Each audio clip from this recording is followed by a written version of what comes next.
it's time to ski, ride when it's time to ride, float when it's time to float, fly when...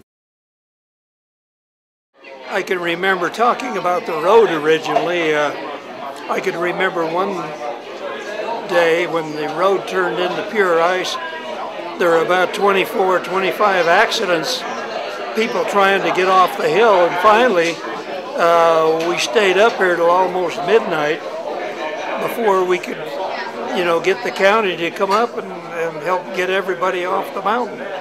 So that gives you some idea of the treacherous nature of the road back in the early days. It was a task. It was a task. When we first came up here, they didn't have any cutbacks, and the road just came right straight up. And I remember Paul Hill, he'd go down and get the skiers and bring them up, And oh yeah, well, I always said driving Skyline or Pebble, you went up as fast as you could and down as slow as you could.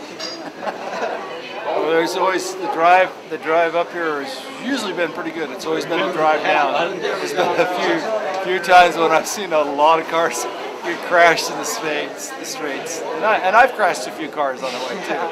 I remember trying to drive down the hill lots of times when there'd be as many cars in the ditch as got to the bottom successfully because it was so icy.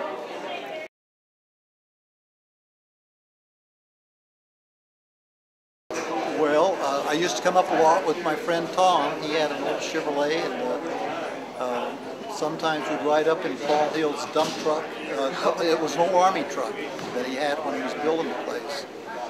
And in fact, see, I was pretty young then. My big job was to scout around and get a ride.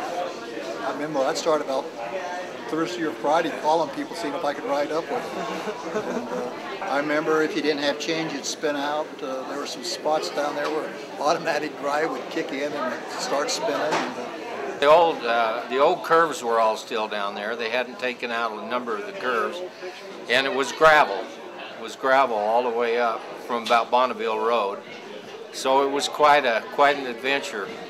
And there were times at the end of the day when it would get warm midday and the end of the day it'd get cold. It was like a toboggan run out of here. There were a lot of cars off the road. My first time up here, the opening year, we had to walk from the first switchback to get here. And we walked straight up through Fred, Paul Hill, the Primses, a bunch of us, well, a bunch of them. I was 10 years old, and they went ahead and broke the trail. I was the last one to get here, and I didn't get here till noon. And Mrs. Hill come out and scooped me up, took me in. I was like froze to death, and fed me soup and sandwich. And I went up the rope tow, and my first run down, I hit the lodge.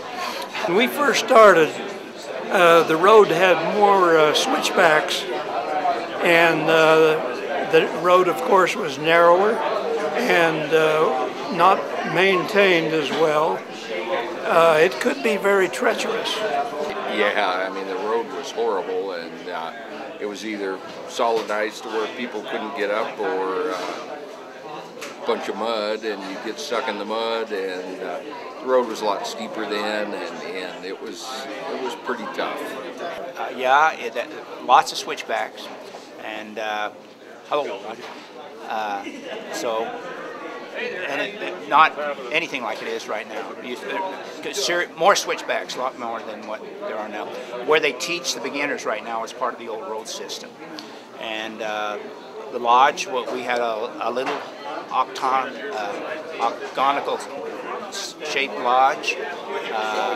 Francis and Georgia Ranstrom ran it, and they sold tickets out of there, and it's where you'd eat your lunch. And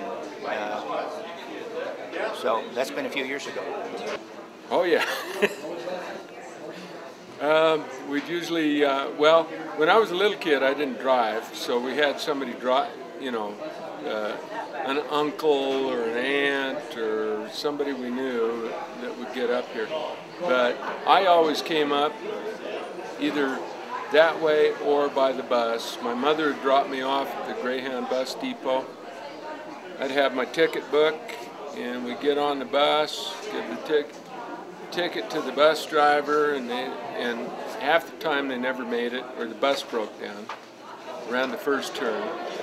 And then we'd all jump out and ride in the trunk of somebody's car, or the back seat of somebody's car. Yeah. Oh yeah, we weren't, you know, or hiked or walked or whatever. We weren't, you know, yeah.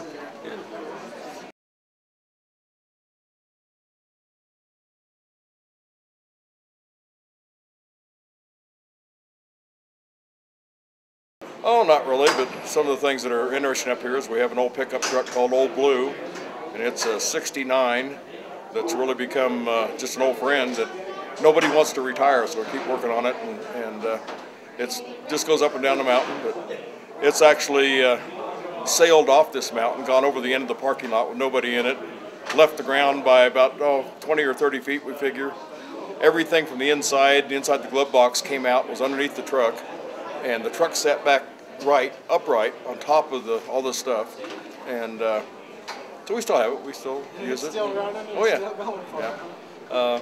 We have an old Army truck, an old deuce and a half. That when we were doing work on the Aspen lift, we figured out that the average age of the equipment we were using was about 50 years old. Our vehicle fleet.